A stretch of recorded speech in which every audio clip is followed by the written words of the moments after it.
1886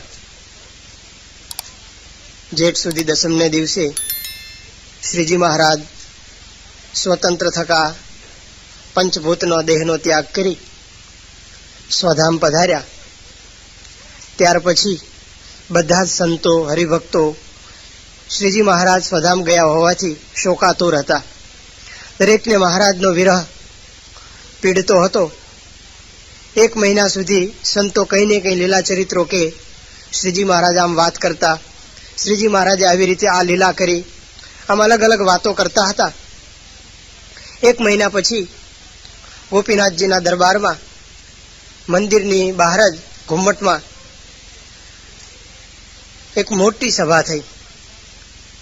આ સભામાં આચાર્ય પદને શોભાડે એવા અયોધ્યા પ્રસાદજી મહારાજ, રઘુવીરજી મહારાજ અને બધા સંતો, મુકુંદાનંદ બ્રહ્મચારી, મૂળજી બ્રહ્મચારી, મયારામ ભટ્ટ અને બીજા બધા બાઈઓ ભાઈઓ સૌ કોઈ બેઠા હતા.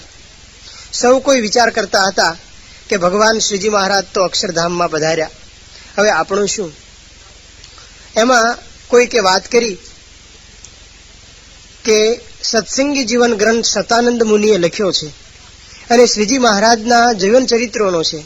જો આપણે એની કથા બેસાડીએ અને જો એ કથા આપણે મહિના 2 મહિના સાંભળીએ તો શ્રીજી મહારાજના લીલા ચરિત્રો ખૂટશે જ નહીં. કારણ કે ભગવાને આ પૃથ્વી ઉપર જે લીલા ચરિત્રો લખ્યા, જે લીલા ચરિત્રો કર્યા, એમને શતાનંદ મુનિએ એમના ગ્રંથમાં ગ્રંથસ્થ કર્યા છે. તો આપણે ભગવાનના ચરિત્રો સાંભળી અને આનંદ પામીએ. આપણે અહીંયા સત્સંગી જીવનને પારાયણનો પ્રારંભ ગઈકાલથી થયો. એક વસ્તુ આપણે યાદ રાખીએ કે આપણે સત્સંગી જીવનની પારાયણ સાંભળીએ છીએ. ગ્રંથનું નામ સત્સંગી જીવન છે. અર્થ આપણે જોયો હતો કે સત્સંગીઓનું જીવન એટલે ભગવાનના ચરિત્રો. એટલે મુખ્યત્વે આપણે શ્રીજી મહારાજના ચરિત્રો સાંભળવા માટે એકત્રિત થયા છીએ. સત્સંગી જીવન ગ્રંથમાં જે કંઈ ચરિત્રો લખાયા છે એ તો આપણે સાંભળીશું જ, પણ સાથે સાથે હરિલીલામૃત, હરિચરિત્રામૃત સાગર, હરિચરિત્ર ચિંતામણી, અદ્ભુતાનંદ સ્વામીની વાતો, ભાયાત્માનંદ સ્વામીની વાતો, બીજા અનેક ગ્રંથો છે. ગઈકાલે મેં કહ્યું હતું કે શ્રીજી મહારાજના સંપ્રદાયના, સ્વામિનારાયણ સંપ્રદાયના ગ્રંથો ઘણા બધા છે. દરરોજ 1 અધ્યાય વાંચીએ તો એ 100 વર્ષ પાર ન આવે. આ બધા ચરિત્ર ગ્રંથોનું સંકલન પણ આપણે સાંભળીશું. એટલે સત્સંગીઓનું યથાર્થ જીવન, જે ભગવાનના ચરિત્રો, એમાં મન આપણું રહે, એક આશયથી આપણે આ ગ્રંથનો પ્રારંભ કરીએ છીએ. ભગવાનના ચરિત્રો સાંભળી, ભગવાન જે કંઈ લીલા કરી હોય એ સાંભળી, અને જ્યારે એ ભગવાનના અખંડ ધારક સંત, એકાંતિક ધર્મના ધારક સંત આ પૃથ્વી ઉપર પ્રગટ હોય અને ક્યારેક આપણી સાથે એવી માનુષી લીલા કરે, ત્યારે પણ આપણને દિવ્ય ભાવ રહે.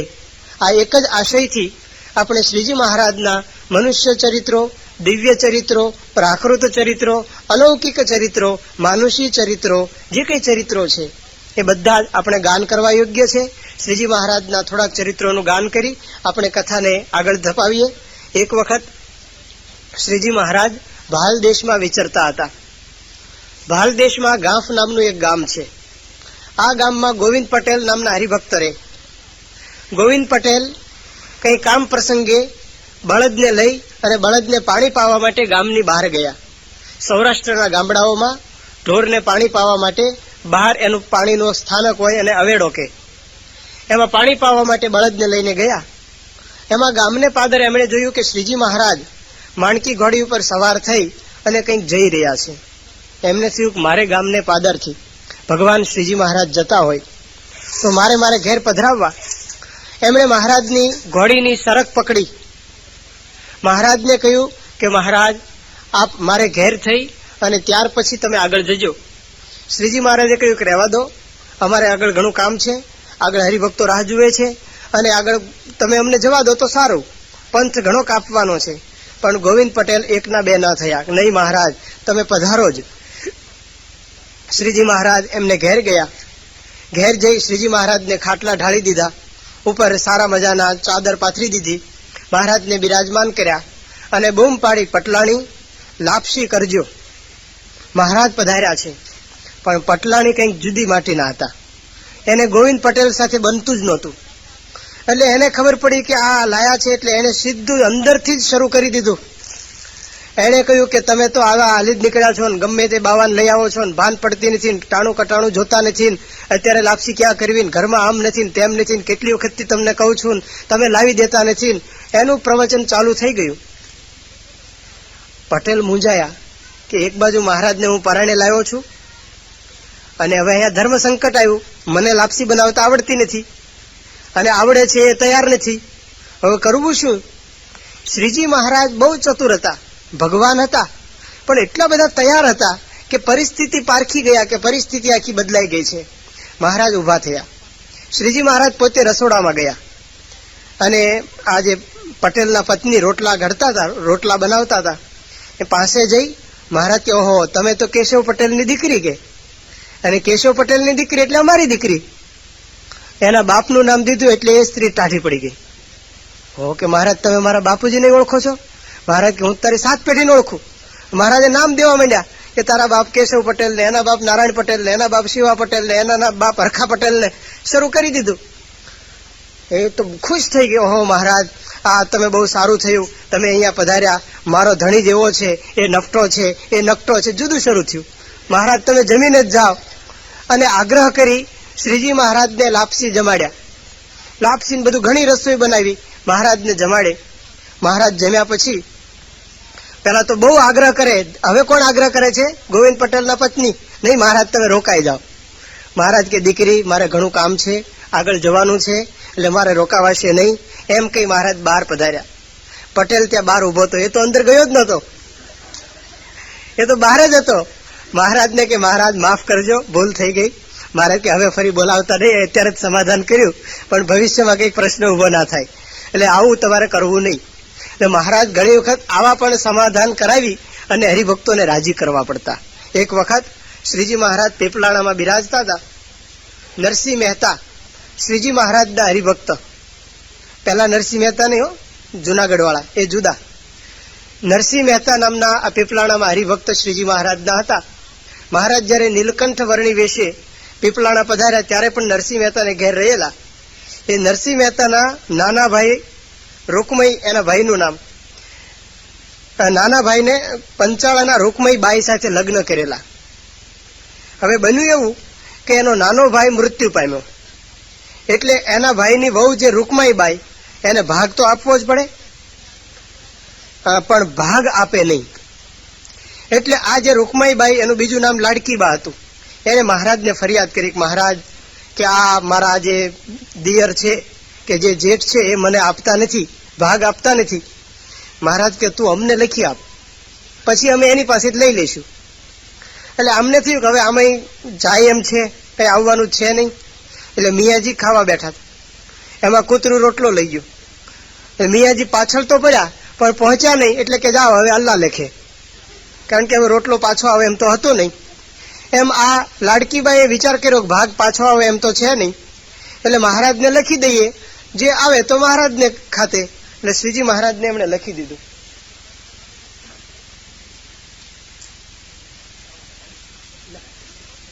ના ઓલે ધુમાડો છે ને ગળામાં જાય, લાઈટની જરૂર નથી. શ્રીજી મહારાજને એમણે આ ભાગ લખી દીધો. હવે શ્રીજી મહારાજને નરસિંહ મહેતા પાસેથી રૂપિયા લેવાના, પણ લેવા કઈ રીતે એ પ્રશ્ન.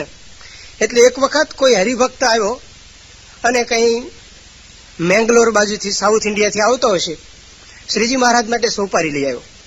મહારાજને સોપારી ભેટ મૂકી. શ્રીજી મહારાજ સોપારી લઈ અને પછી પોતાની પાસે હાથમાં રમાડી થોડી વાર. પછી મહારાજ કે આ સોપારી કોને જોઈએ છે?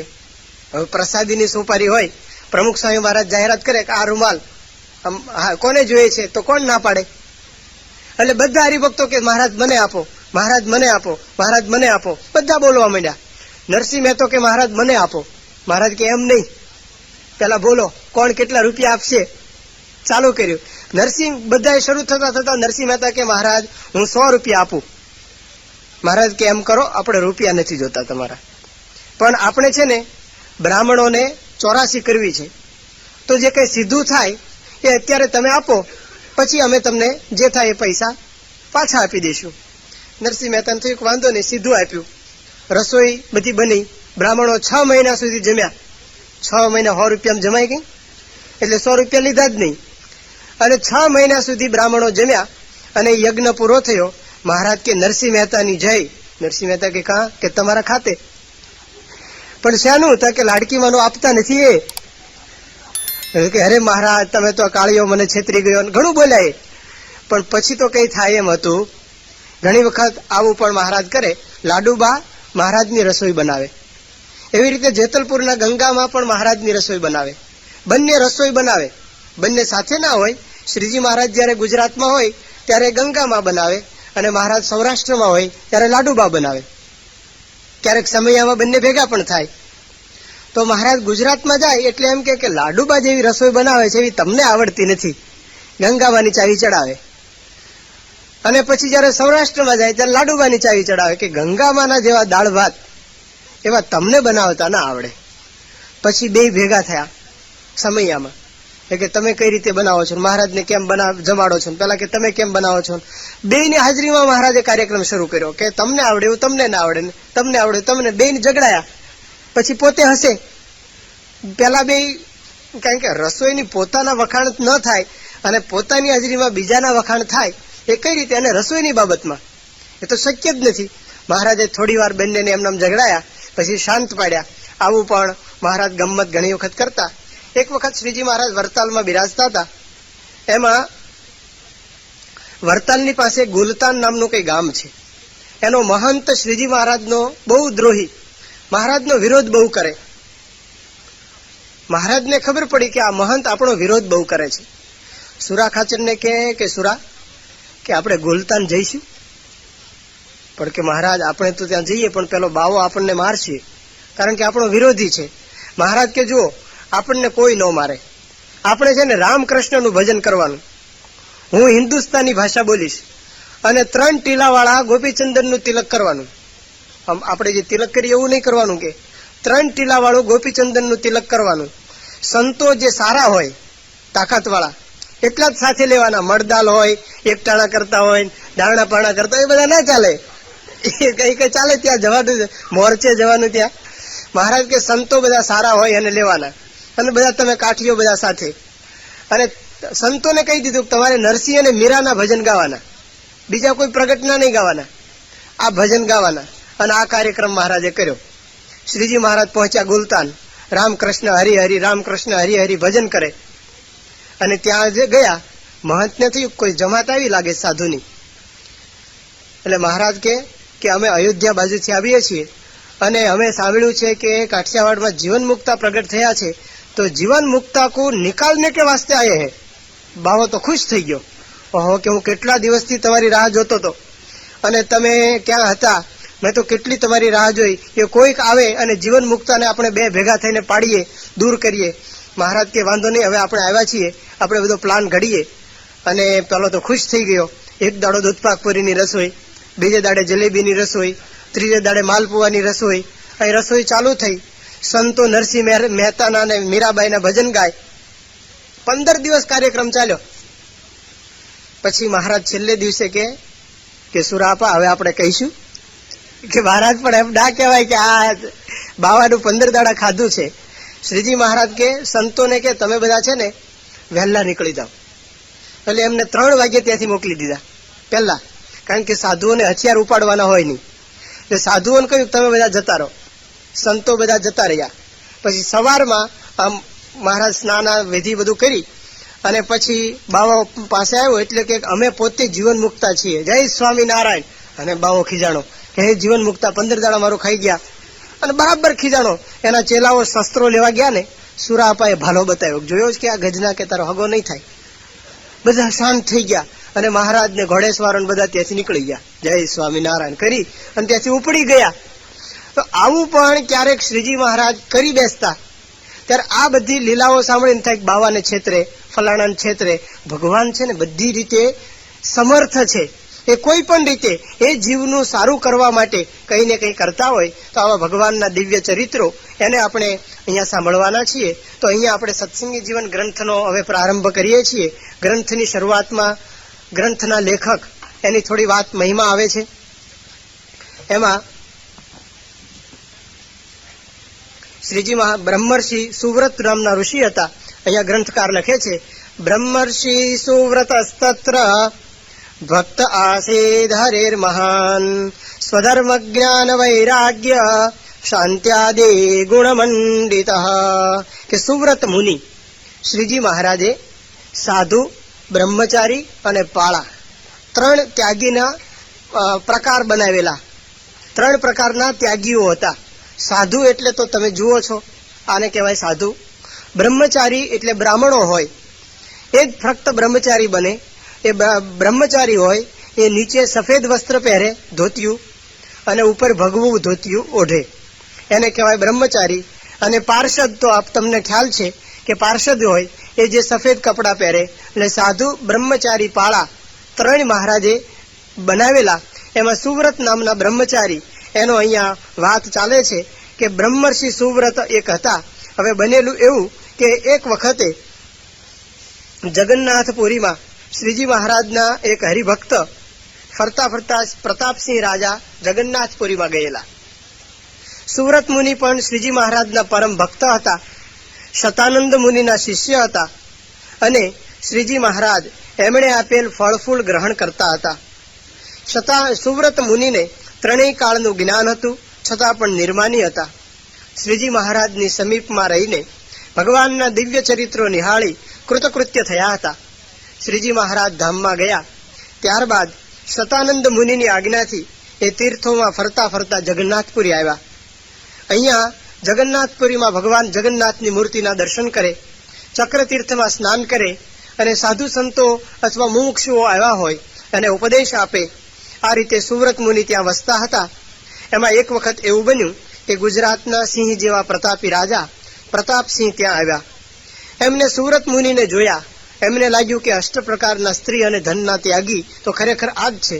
ઘણા બાવા ત્યાં હતા, પણ કોઈ ગંજેરી હતા, કોઈ ભંગેરી હતા, કોઈ જટાવાળા હતા, કોઈ મુંડાવાળા હતા, કોઈ કાનફટા હતા, કોઈ બીજી પ્રકારના હતા. ઘણી પ્રકારના બાવા હતા. પણ સુવ્રત મુનિનો સૌમ્ય વેશ જોઈ પ્રતાપસિંહ રાજાને થયું કે ખરેખર આ સંત બહુ સારા છે. એટલે એમણે એમની પાસે જઈ અને વાત કરી કે પ્રભુ, મુનિવાર્ય પ્રપન્નોસ્મિ ત્વામહમ સાધુ લક્ષણમ મુચ્યેય સંસ્કૃતેર્યેન તન્મે ત્વમ વક્તુમર્હસી. હે મુનિવર્ય, હે સુવ્રત મુનિ, હું તમારા શરણે આવ્યો છું. પ્રપન્નોસ્મિ ત્વામ અહમ સાધુ લક્ષણમ, કારણ કે તમે સાધુ લક્ષણ વાળા છો. કથા સાંભળવામાં પણ જો સાધુ લક્ષણ વાળા પાસે કથા ન સાંભળી હોય, જો નિયમ ધર્મ વાળા પાસે કથા ન સાંભળી હોય, તો કથામાંથી તમને કંઈક બીજે જ લઈ જાય. એટલે અહીંયા કહ્યું કે ત્વામ અહમ સાધુ લક્ષણમ, સાધુ લક્ષણ વાળા, નિયમ ધર્મ વાળા એવા સાધુ સમજી હું તમારા શરણે આવ્યો છું. આમ ન હોય તો ઘણી વખત કથાકારને તો ઘણું આવડત હોય, શ્રોતાઓને કંઈ ખબર પડતી ના હોય. પ્રમુખ સ્વામી મહારાજ ઘણી વખત દ્રષ્ટાંત આપે છે કે જેમ પેલા મહારાજ કથા કરતા હતા અને એમાં ક્યારેય પોતે દારૂ પીવે, બીજાને પાય, પણ એને કંઈક બહારગામ જવાનું થયું. એમનો દીકરો કાશીથી ભણીને તાજો આવેલો, એને કથા શરૂ કરી. કથામાં વાત આવી કે દારૂનું ટીપું એક પણ જો કોઈકના જોડા ઉપર પડ્યું હોય તો એ જોડો જેના ચામડાનો હોય એ પશુ પણ નરકમાં જાય. એટલા માટે દારૂ ન પીવો જોઈએ. આવી વાત આવી, શ્રોતાઓ બધા ભડકી ગયા કે આ ક્યાંથી આવ્યું, કોઈ દાડો સાંભળ્યું નથી, આવ્યું ક્યાંથી? એનો બાપ બીજે દાડે આવ્યો અને બધા શ્રોતાઓએ પ્રશ્ન કર્યો કે આ કેમ બને, આ વાત આવી જ કેમ? દારૂ તો આપણે પીએ છીએ, તમે કોઈ દાડો નિષેધ કર્યો નથી, શાસ્ત્રમાં એટલો નિષેધ લખ્યો છે. પેલો પરિસ્થિતિ પામી ગયો કે પરિસ્થિતિ શું છે. એને કહ્યું કે જુઓ, દારૂનું એક ટીપું પીવામાં આ દોષ લખેલો છે, વાત સાચી, એટલે આપણે એક ટીપું પીતા જ નથી, આપણે તો ઘડે ઘડા પીવું, એમાં કોઈ બાદ છે નહીં. તો આવી રીતે કથાકાર ઘણી વખત આપણે એને શરણે જઈએ. આપણને એમ થાય કે સારા સંત છે, સારા કથાકાર છે, સારા વક્તા છે, આપણને કંઈક ઉપદેશ આપશે, પણ એ એવા અને શ્રોતાઓ પણ એવા હોય તો એ કથાનો કોઈ દાડો ફાયદો થાય? એક વખત એક કથાકાર તમાકુ ખાવાની ટેવ, એટલે એને ભાગવતની કથા કરતા કરતા વાત કરી કે સાંભળો, શ્રી કૃષ્ણ પૂતનાયા સ્તનમલમ અપિવત, કે શ્રી કૃષ્ણ ભગવાને પૂતના માસી જ્યારે એને ઘેર આવી, પૂતના માસી આવી હતી ભગવાનને મારી નાખવા માટે, એના સ્તન ઉપર એને ઝેર લગાવેલું અને એને કરીને જ્યારે એ દૂધ પીવે એની સાથે બાળક મરી જાય આ આશય. ગોકુળના ઘણા બાળકોને એને મારી નાખ્યા, પણ ભગવાન શ્રી કૃષ્ણ જ્યારે કૃષ્ણની એને ધવરાવવા માટે કૃષ્ણને એને છાતીએ લીધા, ભગવાન શ્રી કૃષ્ણે એનું દૂધ તો પીધું પણ એનું લોહી પણ પી ગયા અને પૂતનાને મારી નાખી. પરંતુ જ્યારે ભગવાન એ પૂતનાનું સ્તનપાન કરતા હતા ત્યારે એ સ્તન ઉપર તો ઝેર હતું, એટલે ઝેરના અમુક ટીપા નીચે પડી ગયા, ભગવાનની પ્રસાદી રૂપ ભગવાનના મુખમાંથી પડેલા પાછા, એમાંથી તમાકુ થઈ. માટે હે ભક્તો, હે વૈષ્ણવો, તમારે સૌ કોઈએ તમાકુ ખૂબ પ્રેમથી ખાવી, પીવી અને સૂંઘવી. ક્યાંનું ક્યાંય કાઢ્યું, આખો શ્લોક બનાવી દીધો એનો. હવે શ્રોતાના આધારે આપણે જો વક્તાના આધારે ગયા હોય તો વક્તા ક્યાંય ચડાવી દે. એટલા માટે અહીંયા ગ્રંથકાર લખે છે કે મુનિવર્ય પ્રપન્નોસ્મિ ત્વામહમ સાધુ લક્ષણમ. હું તમને સાધુ લક્ષણ જોઈને, ભગવાનના આવા દિવ્ય ચરિત્રો, તમારા મુખ ઉપર ભગવાનની દિવ્ય કાંતિ જોઈને હું તમારા શરણે આવ્યો છું. મુચ્યેય સંસ્કૃતે એન. હવે જન્મ મરણથી હું કઈ રીતે છૂટું, મારા જન્મ મરણ નાશ પામે એના માટે તમે મને કંઈક વાત કરો, તમે મને કંઈક એવો ઉપદેશ આપો કે જેને કરી અને મારું કલ્યાણ થાય. મુમુક્ષુને આ પ્રશ્ન થાય કે કલ્યાણ થાય, મારું કલ્યાણ કઈ રીતે થાય? આ પ્રશ્ન ઊભો થાય તો એ પ્રશ્નનો ઉત્તર મળે. પણ સાધુઓ પાસે જતા હોય કંઈક મંત્ર લેવા માટે, કંઈ સિદ્ધિ લેવા માટે, કંઈ યંત્ર બનાવવા માટે, આવું પણ હોય છે. અમેરિકામાં ગુજરાત સમાચાર બહાર પડે છે, સ્વામી પાસે આવેલું, પછી એમાં વાંચ્યું તો એક જણાની જાહેરાત હતી કે મહાત્મા પધાર્યા છે અને મહાત્મા તમારે સંતતિ નહીં હોય તો સંતતિ માટે યંત્ર આપશે, નોકરી નહીં હોય તો નોકરી માટેનું યંત્ર આપશે, તમારે જો ધંધો નહીં હોય તો ધંધાનું યંત્ર આપશે, પતિ પત્નીના પ્રશ્નો બગડી ગયા હોય, સંબંધો બગડી ગયા હોય તો એના માટે સલાહ આપશે. મહાત્મા આ ધંધા માટે આવ્યા છે અહીંયા. લંડન બિરાજે જાહેરાત વાળા, લંડન બિરાજે જજો બધા. આ જાહેરાતમાં જ લખેલું અદભુત ચમત્કારી મહાત્મા. ચમત્કાર કયો? આ ચમત્કાર કોઈને શરણાગતિની કે મોક્ષની પડી જ નથી. કારણ કે મોક્ષની ખબર જ પડતી નથી કે આ પ્રશ્ન ઉભો થાય. જ્યારે શ્રોતાને આ પ્રશ્ન ઉભો થાય છે કે મારું કલ્યાણ કઈ રીતે થાય, ત્યારે એને એવા સત્પુરુષ મળી રહે, એને એવા સંત મળી રહે. ભગવાનની કૃપાથી અહીંયા આ રીતે મુનિવર્ય મળ્યા છે અને સાક્ષાત્કાર વાળા સંત સમજી એને વાત કરી કે પ્રભુ તમે મને ભગવાનના પ્રગટ ભગવાનના દર્શન કરાવો.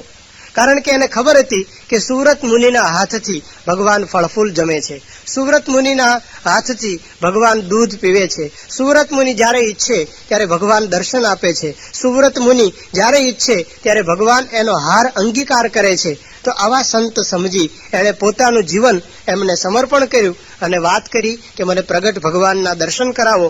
ત્યારે સુવ્રત મુનિએ કહ્યું કે જુઓ, જાતો ભૂત કૌશલે દેશે કૌશલેષુ ઉત્તરેષુ સ ભક્તો ધર્માધરી રીતિ પ્રસિદ્ધ સારભો દ્વિજ. કે હજી થોડાક વખત પહેલા, થોડાક વર્ષ, એકાદ વર્ષ પહેલા જ ભગવાન પ્રગટ થયા હતા એ ધામમાં ગયા. જાતો ભૂત સાંપ્રતમ ભૂમો. હમણાં જ ભગવાન આ પૃથ્વી ઉપર પ્રગટ થયા હતા, કૌશલ દેશમાં રહેતા હતા. એ ભગવાન પૃથ્વી ઉપરથી અક્ષરધામમાં સિધાવ્યા છે. એ ભગવાન કેવા હતા? ભક્તિ માતા એમની માતાનું નામ હતું, એમના પિતાનું નામ ધર્મદેવ હતું અને એ પોતે સરયુ પારીણ દ્વિજ હતા, હરિનામથી પ્રસિદ્ધ હતા. ભગવાન હમણાં જ અક્ષરધામ સિધાવ્યા. છતાં પણ આ વાત સાંભળ્યા પછી રાજાને થયું કે વાંધો નહીં, ભગવાન ભલે ધામમાં સિધાવ્યા પણ ભગવાનના મળેલા એવા સંતો તમે હાજર છો ને, તમે મને ચરિત્ર સંભળાવો. એ ભગવાને શું શું લીલા કરી, એ ભગવાને આ પૃથ્વી ઉપર આવીને શું શું કાર્ય કર્યું, એ તમે મને વાત કરો. ત્યારે સુવ્રત મુનિએ કહ્યું કે મારા ગુરુ શતાનંદ મુનિ એમણે એક ગ્રંથ આખો ભગવાનના ચરિત્રનો લખ્યો છે, એ ગ્રંથ હું તને સંભળાવીશ એમ કહ્યું. એટલે તરત જ વળી પાછો પ્રશ્ન થયો કે શતાનંદ મુનિ કોણ? એ કોણ હતા? ક્યાં જન્મ પામ્યા હતા? અહીંથી શ્રોતા અને વક્તાનો આપણે થોડોક ભાગ જોયો. સુવ્રત મુનિ આના શ્રોતા વક્તા છે અને પ્રતાપસિંહ રાજા શ્રોતા છે. આ સત્સંગી જીવનમાં આ શ્રોતા એટલે કથાકાર, વક્તા એટલે કથાકાર અને સાંભળનાર પ્રતાપસિંહ રાજા, એ બે વાત પૂરી થાય છે. ત્યાર પછી જે બીજો પ્રશ્ન થયો કે કોસો શતાનંદ મુનિ ક્વજાત કસ્ય વાસુતઃ કથમ ચાપ્રીણયદ વિષ્ણું ક્વેદમ વ્યચરયત સચ. કે શતાનંદ મુનિ કોણ હતા, શતાનંદ મુનિ ક્યાં જન્મ્યા હતા, એમના માતાનું નામ શું, એમના પિતાનું નામ શું, એમણે કઈ રીતે ભગવાનને પ્રસન્ન કર્યા, એ બધી વાત તમે મને સમજાવો. ત્યારે એમણે કહ્યું કે સાંભળો, અસ્તિ ભૂમિ તલે પુણ્યા નગરી મિથિલા નૃપઃ તસ્યામ અભુદ્વિજવરો વિષ્ણુ દત્તોતિ ધાર્મિક. કે પૃથ્વી ઉપર મિથિલા નગરી છે અને મિથિલા નગરી અતિ પવિત્ર છે, કારણ કે એમાં બ્રહ્મજ્ઞાની જનક રાજા થઈ ગયા, એમાં પતિવ્રતા સીતાજી થઈ ગયા. એવી જે મિથિલા નગરી, એમાં વિષ્ણુદત્ત નામના વિપ્ર રહેતા હતા. એ વિપ્રને ત્યાં પુત્રનો જન્મ થયો. એ પુત્ર એ જ શતાનંદ. સત્શાસ્ત્રનો એમણે અભ્યાસ કરેલો, સત અસતના વિવેકવાળા, બાલ્યકાળથી વિષય થકી વિમુખ થયેલા, આત્મ સ્વરૂપના ચિંતનમાં મગ્ન આવા નૈષ્ઠિક બ્રહ્મચારી હતા. અને એમને સંત સમાગમમાં રહેતા હતા. ભાગવતના 10મ સ્કંદનો અખંડ પાઠ કરતા, પ્રગટ ભગવાનના ચરિત્રમાં એમને સ્નેહ હતો. અને એટલા માટે જ એમણે સાંભળ્યું કે ભગવાન જો પ્રગટ મળે તો આપણું કલ્યાણ થાય.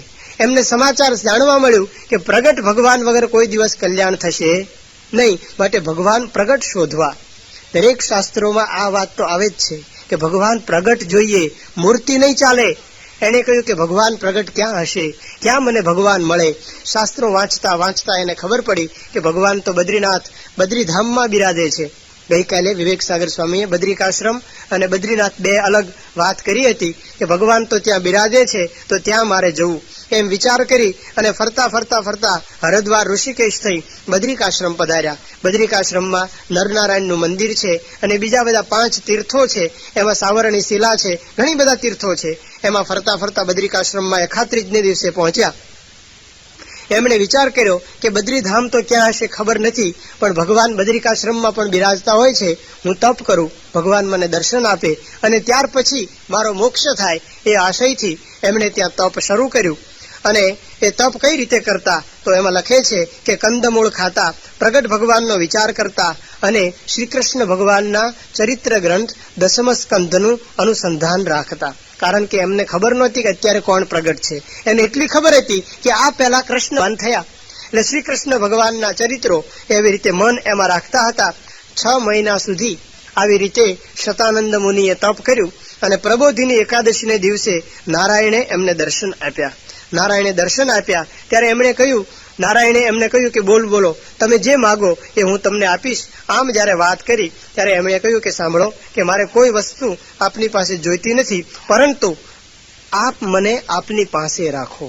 ભગવાનની પાસે રાખવા માટેનું વરદાન શતાનંદ મુનિએ માગ્યું કે પ્રભુ મને આપની પાસે રાખો.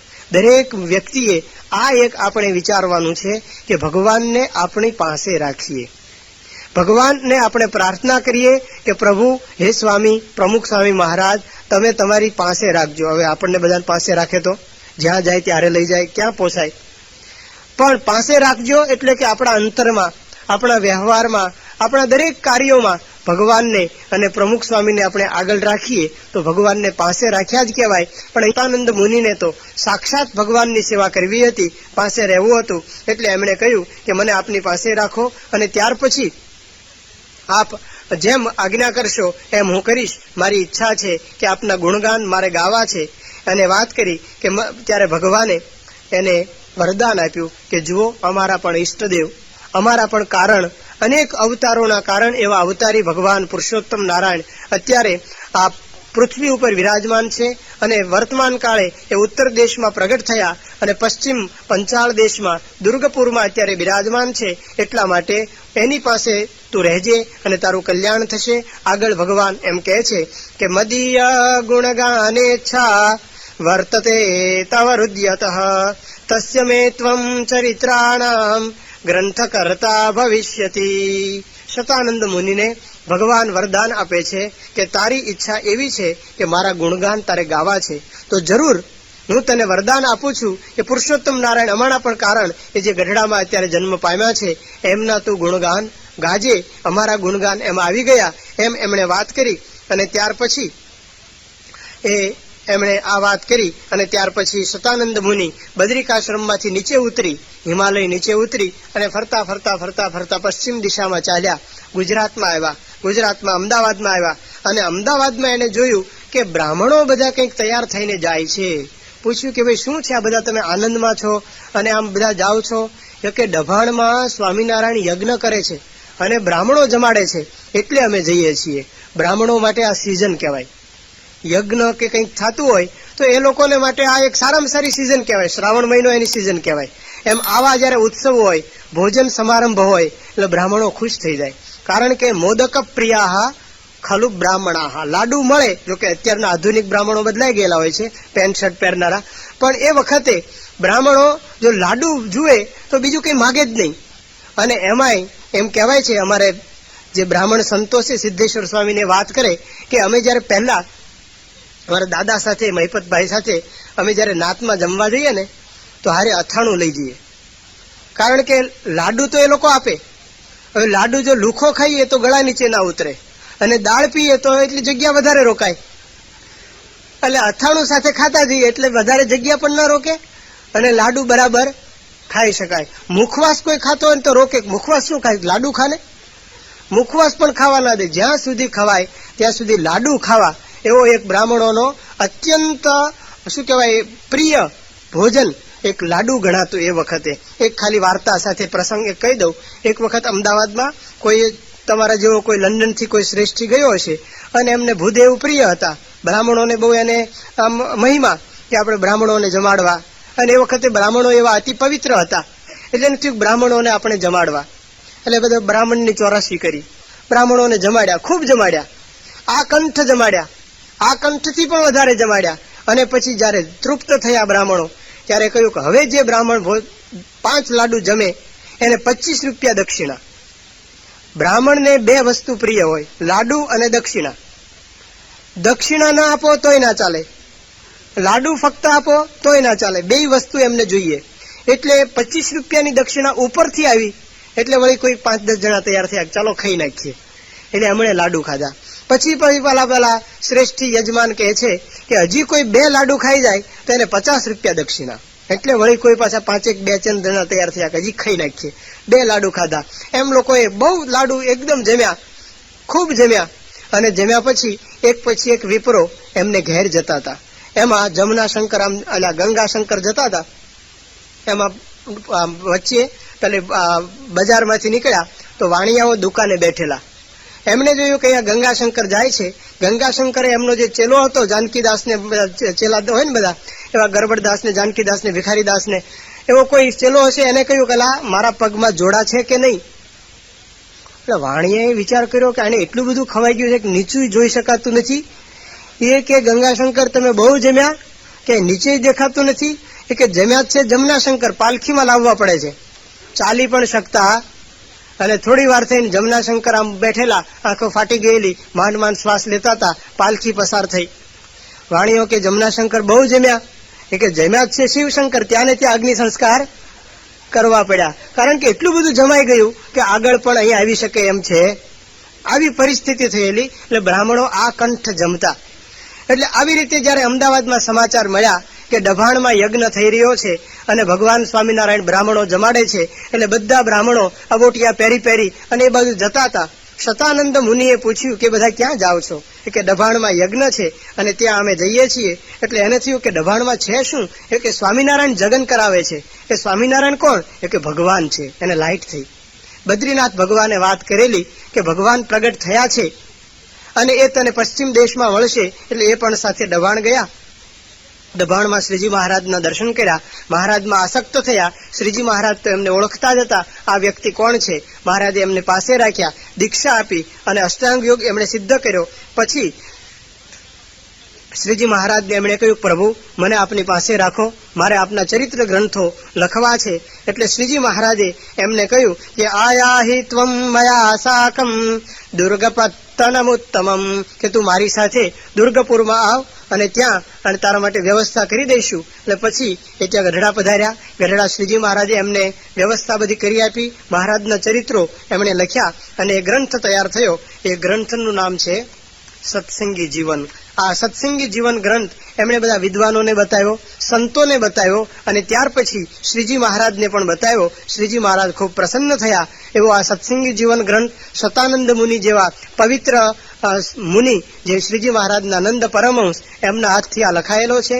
શતાનંદ મુનિનું નામ સંતદાસ પણ હતું અને સંતદાસ સમાધિનિષ્ઠ એવા હતા કે અહીંયા બેસી જાય અને અહીંથી ઠેઠ બદ્રિકાશ્રમમાં નીકળે, બદ્રિકાશ્રમમાં હોય ત્યાંથી બીજે કંઈક નીકળે, એવા એ સિદ્ધિવાળા હતા. એમને આવરણ કોઈ નડતું નહોતું. આવા સંતદાસ શ્રીજી મહારાજના પવિત્ર સંત હતા. એમણે આ ગ્રંથ શતાનંદ મુનિએ લખેલો છે. એ ગ્રંથની આપણે શરૂઆત કરીએ. એ ગ્રંથના પ્રારંભમાં પ્રસંગ આવે છે કે હિમાલયનો આખો નરનારાયણ ઋષિનો આશ્રમ અને જે ગઈકાલે વિવેક સાગર સ્વામીએ વાત કરેલી એ જ વાતને આપણે અહીંયા ફરી ભગવાનના ચરિત્ર ગાનની દ્રષ્ટિથી ફરી આપણે થોડીક વાત એ લઈશું. કારણ કે ભગવાનના ચરિત્ર તો એનું એ જ ચરિત્ર વારંવાર ગાઈએ તો પણ એ મીઠા જ લાગે. ગોળ કોઈ દાડો કોઈને કડવો ના લાગે, એમ સાકર કડવી ન લાગે. ભગવાનના ચરિત્રો છે, આવા દિવ્ય ચરિત્રો આપણે સાંભળવાના છીએ. એટલે હિમાલયમાં નરનારાયણ ઋષિનો આશ્રમ છે અને હિમાલયનું ખૂબ વર્ણન 5 અધ્યાયમાં હિમાલયનું વર્ણન લખેલું છે કે આવું જે હિમાલય એમાં ભગવાન નરનારાયણ બિરાજમાન છે. નરનારાયણ ઋષિ ત્યાં તપ કરે છે. એમાં એક વખત એવું બન્યું કે નરનારાયણ ઋષિ સવારમાં પોતાની પૂજા પૂરી કરી અને બિરાજમાન હતા. હારિત, ગૌતમ, કણવ, યાજ્ઞવલ્ક્ય, કશ્યપ, ભારદ્વાજ, શાકલ્ય ઘણા બધા મુનિઓ એમના શિષ્ય મંડળ સાથે ત્યાં આવ્યા. ભગવાનની સ્તુતિ કરી, ભગવાનની પાસે બેઠા. ભગવાને કહ્યું કે સ્વાગતમ વો મુનિશ્રેષ્ઠા, હે મુનિઓ તમે તમારું અમે સ્વાગત કરીએ છીએ. આપ કઈ બાજુથી આવ્યા? શું તમે દેવલોકમાંથી આવ્યા કે પૃથ્વીલોકમાંથી આવ્યા કે સ્વર્ગલોકમાંથી આવ્યા? તમે કઈ બાજુથી હમણાં આવો છો? એટલે મુનિઓએ કહ્યું કે અમે પૃથ્વી ઉપરથી અત્યારે આવીએ છીએ. એટલે તરત જ ભરત નરનારાયણ ઋષિએ કહ્યું કે ભરતખંડમાં અત્યારે સ્થિતિ શું છે? કારણ કે ભરતખંડના રાજા નરનારાયણ દેવ કહેવાય. નરનારાયણ ઋષિએ આ પરિસ્થિતિ પૂછી કે ભારતની અત્યારે પરિસ્થિતિ શું છે એ તમે મને વાત કરો. કે પાલયંતી પ્રજા કશ્ચિત ધર્મસેતુન્મયા કૃતાન ખંડેસ્મિન ભારતે વિપ્રા નૃતામ પ્રાપ્તા સુદુર્લભામ. હે મુનિઓ, હે વિપ્રો, કે શું ભારતમાં જે મેં ધર્મના નિયમો બનાવ્યા છે, જે અમારી આજ્ઞાઓ છે, એ આજ્ઞાઓ ભારતના માણસો પાળે છે? આ ભરતખંડમાં મનુષ્ય દેહ, દુર્લભ મનુષ્ય દેહ પામીને શું માણસો ધર્મને માર્ગે પ્રવર્તે છે કે નહીં? આ જ્યારે વાત કરી મુનિઓ બધા માથું ધુણાવવા માંડ્યા. એમણે કહ્યું કે પ્રભુ, અત્યારે તો ભગવન સાંપ્રતમ ભૂમો સાહાયમ પ્રાપ્ય વૈકલે અધર્મ સાન્વય સર્વ પ્રજાસુ અભિવર્ધતે. હે ભગવાન, અત્યારે તો કળિયુગમાં ધર્મનું નામ નિશાન નથી. અત્યારે તો કોઈ પણ શિષ્ય કે ગુરુનો મેળ નથી. રાજા પોતે લૂંટારા થયા છે. 4 વર્ણ ને 4 આશ્રમ તેણે ત્યાગી દીધા નિજ ધર્મ. અસત્ય ગુરુએ અવળું બતાવી દીધો અધર્મ ધર્મ ઠરાવી. રાજા ઉન્મત થઈ અપાર કર્યો સત્ય ધર્મનો સંહાર. હે મહારાજ, હે ઋષિ, હે દેવ, અત્યારે તો 4 વર્ણ અને 4 આશ્રમ એનો કોઈ પણ ધર્મ રહ્યો નથી. અત્યારે તો અસત્ય ગુરુઓ એ અસત્ય જ સમજાવે છે અને એમના ચેલાઓને ખોટી રીતે જ ભરમાવે છે અને કોઈ પણ પ્રકારે અત્યારે પૃથ્વી ઉપર હાહાકાર વર્તે છે, કળિયુગ વર્તે છે અને કોઈ પણ રીતે આમાં આપના એક પણ નિયમો અત્યારે પળાતા નથી. આ વાત જ્યારે એમણે સાંભળી ત્યારે એ વાત સાંભળતા હતા એવામાં ધર્મ અને ભક્તિ આ બે આવ્યા. ધર્મ અને ભક્તિ એ બે ભગવાન નરનારાયણના માતા પિતા કહેવાય. એટલે એ વાત સાંભળવા માટે આવ્યા છે.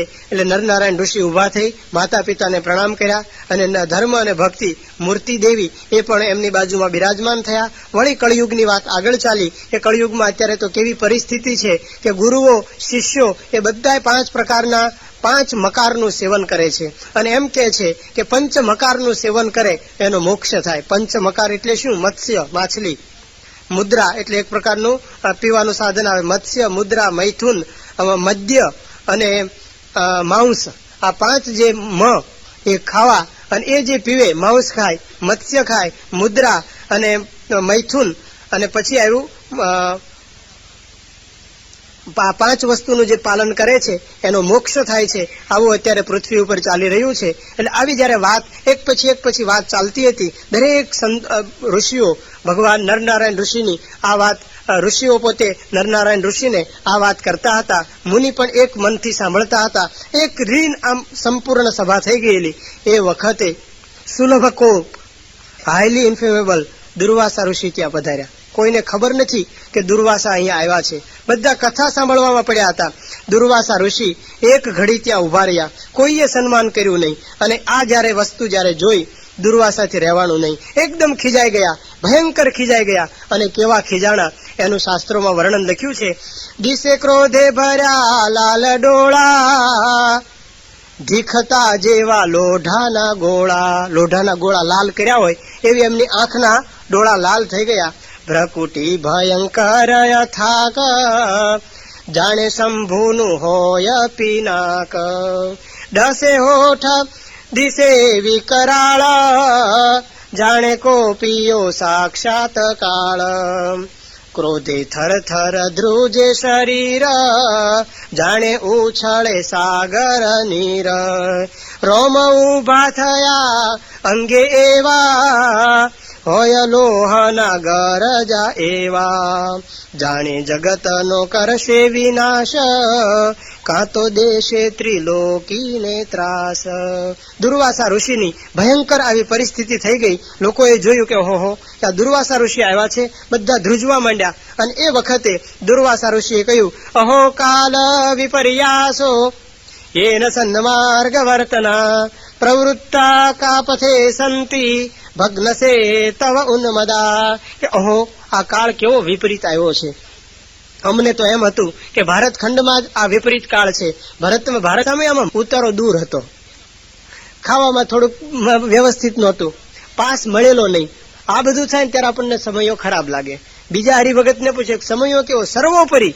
હું ગયો ને તરત મને ઉતારો આપી દીધો અને મારા માટે તરત ચાય આવી ગઈ અને નાસ્તા માટે સંતો ઉભા જ હતા. પ્રસાદનું પાન બીડું આપી દીધું અને સભામાં ગયો મને આગળ ખુરશી નાખી દીધી. બાપાએ બોલાયો. સમયો સર્વોપરી. બસ આપણા સમયની વ્યાખ્યા. આપણે પણ દુર્વાસાની પાસે જ ઉભા હોઈએ છીએ. ઘણી વખત આપણને ખ્યાલ નથી એટલે દુર્વાસાનું સાંભળીને આપણને થાય દુર્વાસા આવા આવ્યા, પણ આપણે ઘણી વખત એવા બની જતા હોઈએ છીએ